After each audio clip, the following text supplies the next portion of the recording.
At least we passed that stage, right? So what else? What else? And then it was like, where you guys living? I said Ikorodu.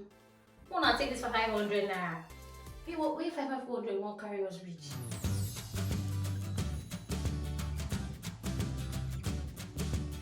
Hey guys, welcome to my channel. If you're a new viewer, kindly subscribe to my channel, and then if you're a returning subscriber, thank you so much for the love. Thank you so much for commenting and subscribing.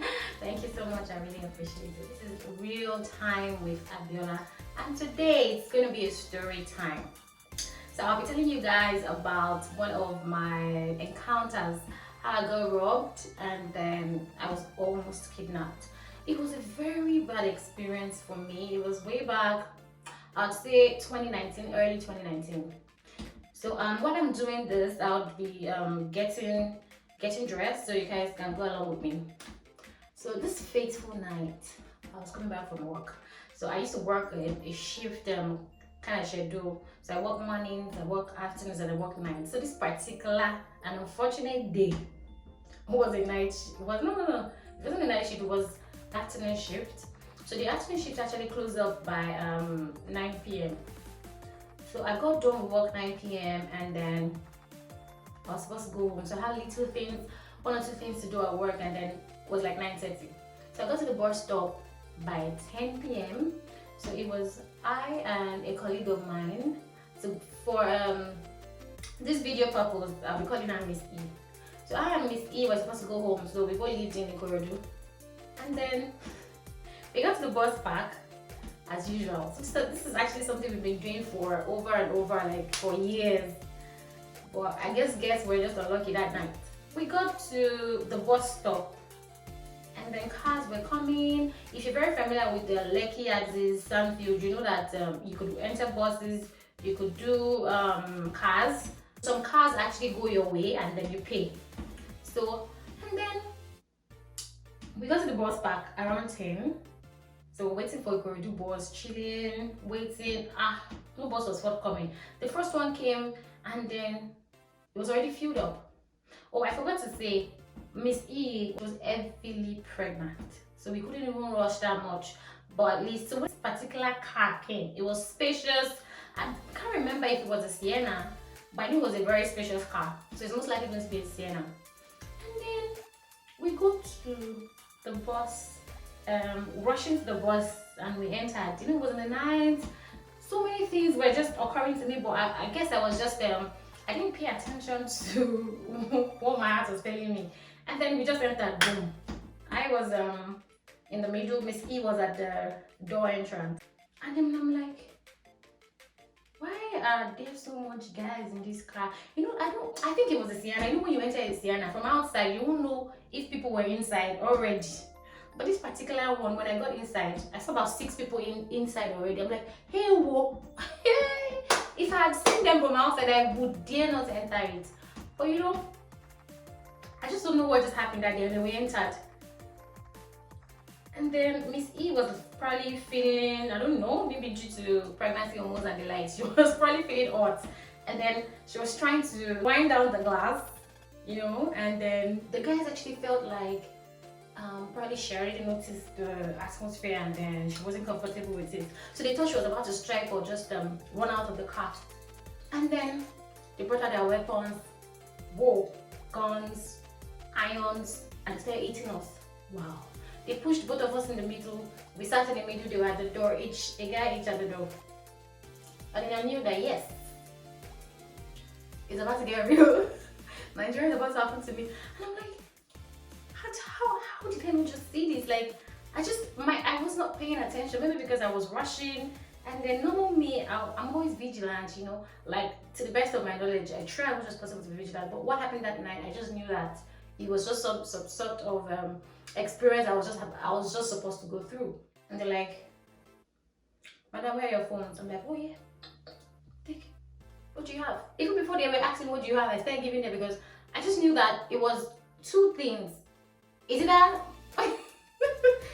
my enemy is gone? Or I need to tell the story. And then I'm like, oh, just take whatever you guys want.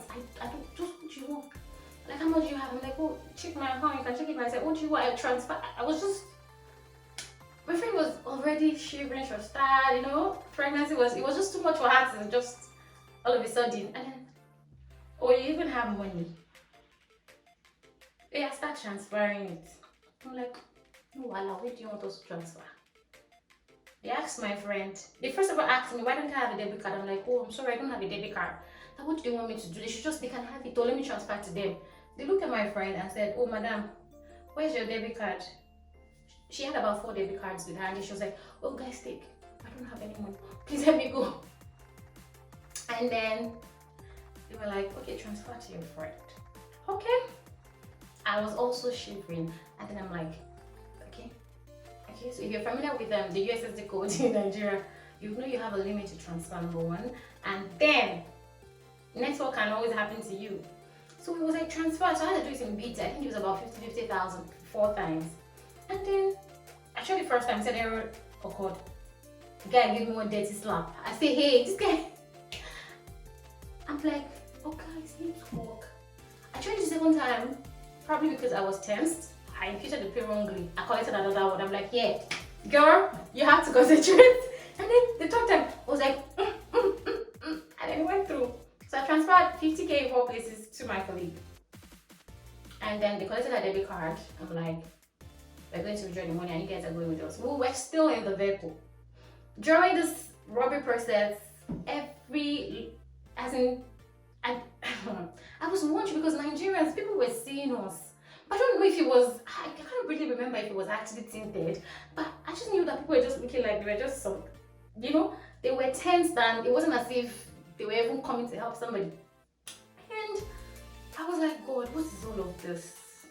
Oh, we're going to the terminal. I'm like, okay, no problem, let's go. Our heads were faced down, and the girls were like, please look up and act like nothing's happening. I'm like, oh, don't worry, I'm an actress, I can do this. In my mind, I was just saying,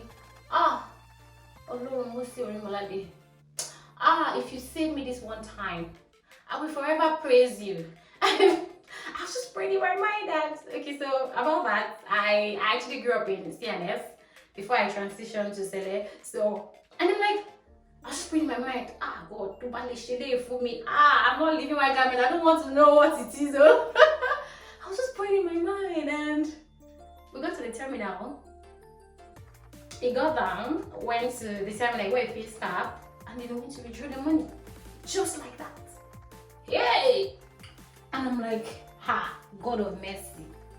Okay, no problems. So, and I'm like, why is it that the security guys at the bank are not looking like, I was even trying to show, like, you know, wink to one of them, and like, nobody was even understanding what was happening.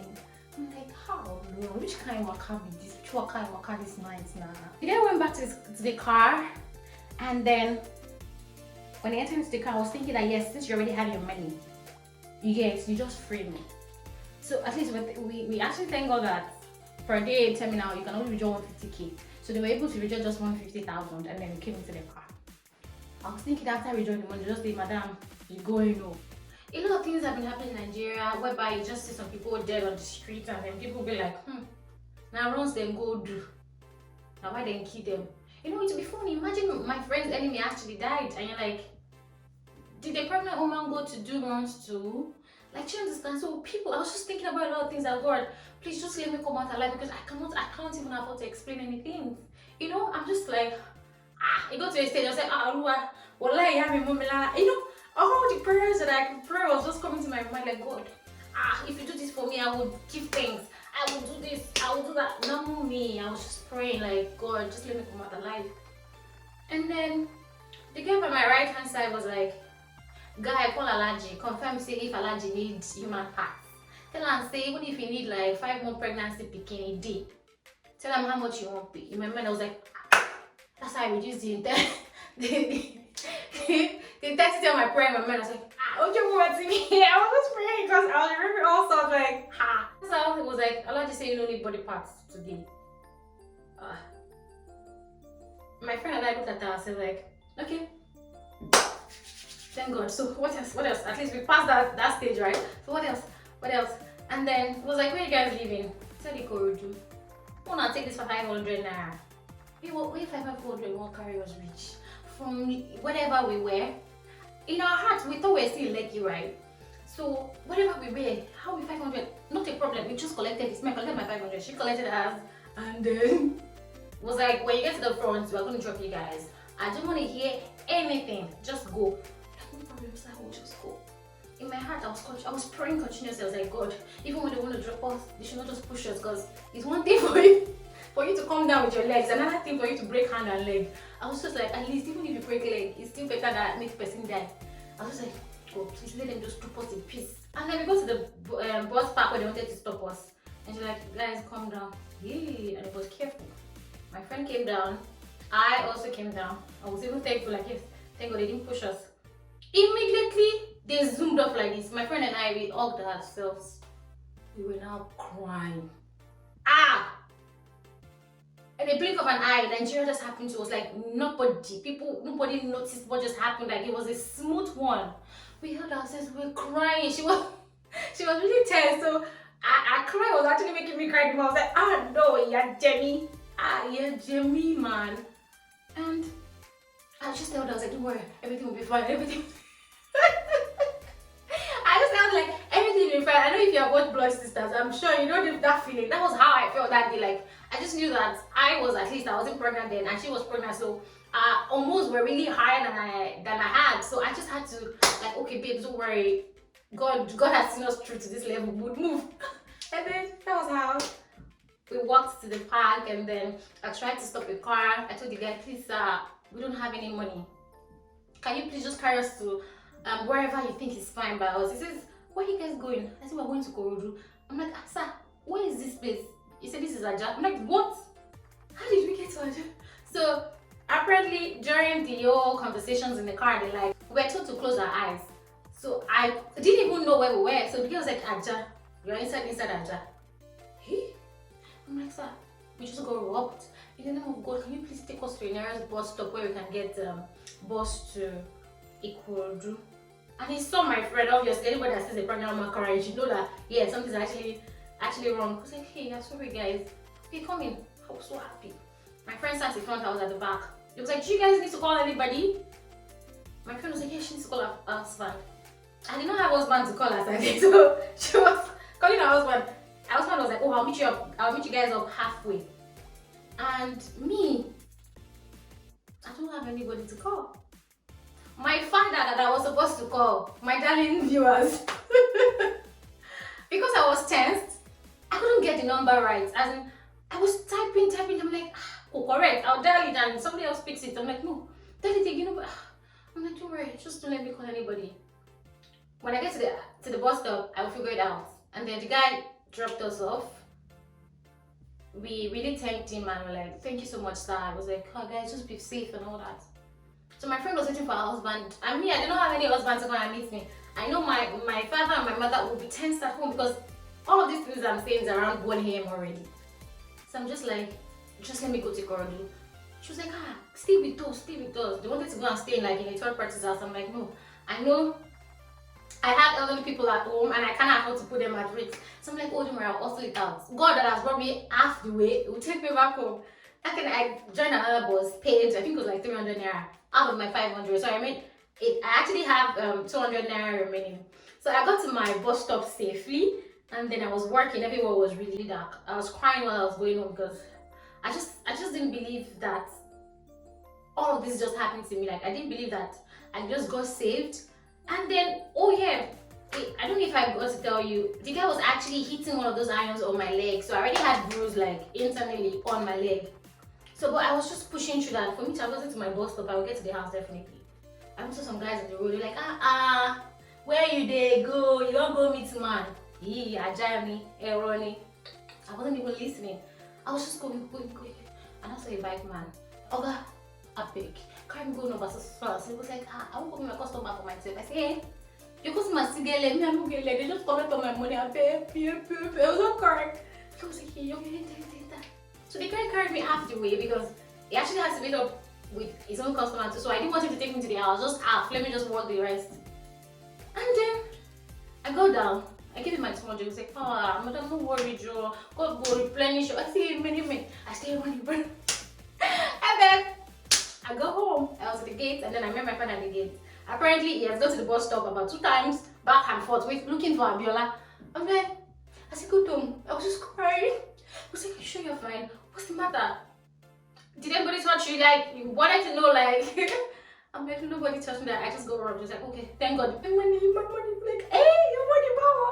You know, it's crazy for you to know that in like 30 minutes ago, you must have lost your daughter. It's not just a daughter that is, how would I even explain, like a grown-up person. You know how that feels? So all that was in their hearts and mind during that time was the fact that, oh, they actually saw this girl alive. Man, whatever money you actually lost, it's not even the bone of contention right now. So then, you're sure you're fine? I'm like, yes. I couldn't even close my eyes when I got home. I just tried to relax. I had my break and I slept off. And then the next day, I had to go to one clinic close to my house because I couldn't even get to work. I tried as much as possible to send emails. My phones were gone. They could block my account, so at least I won't get any other phones out and the likes. I got to the clinic. It was like checking my leg. It was like, oh, it's just a little. So he helped me. They straightened my legs and the likes. So he just kind of tried to help me out mentally because I lost it for about 24 hours. Like I was still shocked. Like I almost got killed. Like I almost got kidnapped. And then he tried to talk to me, like help me out, like oh, don't worry, everything will be fine, and all of that. So when I got back home, I tried to rest at home for like 1 week before I returned back to work. When I returned back to work, I still had this fear of I do not even enter cars anymore. I prefer the buses. You know, when I'm seeing you, you're seeing me, I'm seeing you, you're seeing me. You know, any other thing aside that, I'm not going with you. One of the reasons why I actually had to get my car the following year because, man, I remember it's always crazy because it's actually a big testimony for me. The following Sunday, I had to go to church. I did a big Thanksgiving. I was so happy, like, God, I'm back to church, I'm back to my house, like, safe and sound, like, nothing happened to me, you know? So, in time of trouble, man, God is just the way out in time of troubles, but be aware. It's not as if all you know, you don't pray to God or you don't believe in God, and in time of trouble, you're not calling, God save me, God save me. Gospel musician, and Shola still will say, Jesus or God is not like African magic. That when you see a witch appear, you're like, Jesus, and they disappear. If you don't know him before then, he's not gonna answer you. You know? That was what came to my mind. I was like, Then I told God what I wanted and he did it for me. Man, it's so real. Like, it came right in time. It's ever going to be a testimony for me. Like, I was super happy. I cried, I danced. That Sunday was just, I was just crying. That was how I survived all of it though. It was just God's grace. And pretty much that's the end of my story. So if you really like my story time, notify me in the comment section. If you want me to do more of this, notify me. And if you're a new viewer, thank you for tuning in. I really do appreciate it. Kindly subscribe, guys. And then for my subscribers, my OG, thank you guys for the love. Thank you for the comments. Thank you for sharing. Thank you for it's a whole lot out there. So thank you so much, guys. I really appreciate you. And bye. See you in my next video. Bye.